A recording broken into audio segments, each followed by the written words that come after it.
Mayroon din sila dito yung XSR MT-03 2024 daw. Meron din sila MT-15 R15 Sniper Yo I-125 Faccio.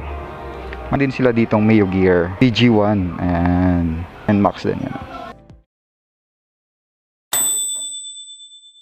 Sir, no? So pinayagan tayo mag-video.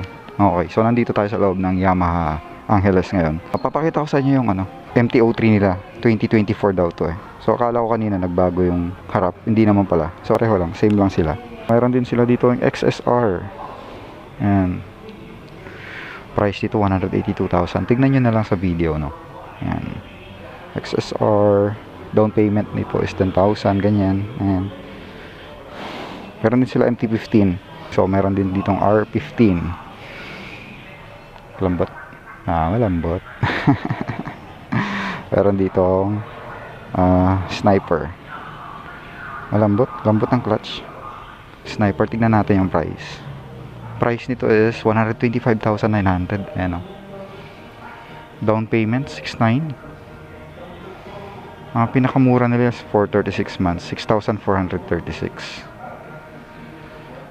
Okay, 155 displacement.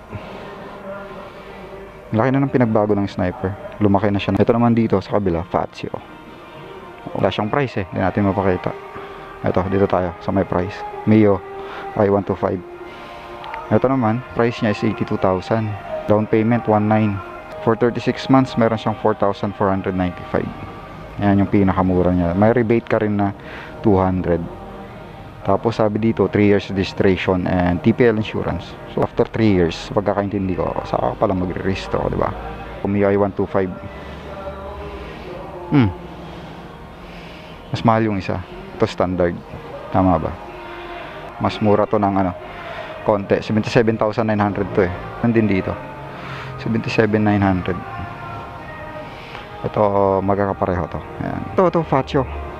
Mayroon siyang price. Tingnan natin. Price nito is 93,900. Classic na classic yung datingan, di ba? Okay, down payment 5,200. Alright. For 36 months, 4,902. Rebate 200. Okay, di ba? Displacement is 125.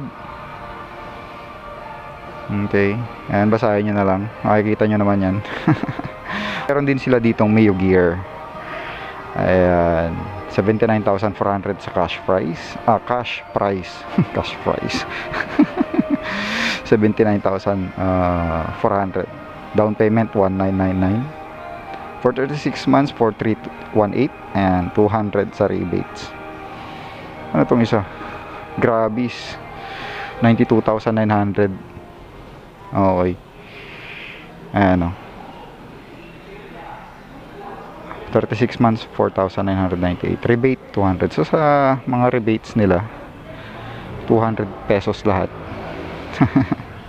Meron din dito PG1 and ito yung sikat na PG1 ngayon, automatic 96,400. Ganun din 1,999 down payment, 5,174 for 36 months, rebate 200, 3 years registration and TPL insurance. So ganun pa rin. Ganda ng bike na to, ganda So dito lang yan sa Yamaha Angeles, paglagpas lang ng rotonda. Okay, and Max meron din yan. Si Santa wala ng udo, di ba? And Max din yan. So yun yung mga motor nila dito, marami kayong pipilian. So papa-service natin si Turkey kasi si Turkey nandun sa labas. So pagka may nagustuhan kayo or may mga questions kayo, i-message nyo na lang yung branch, right? See you in the next one.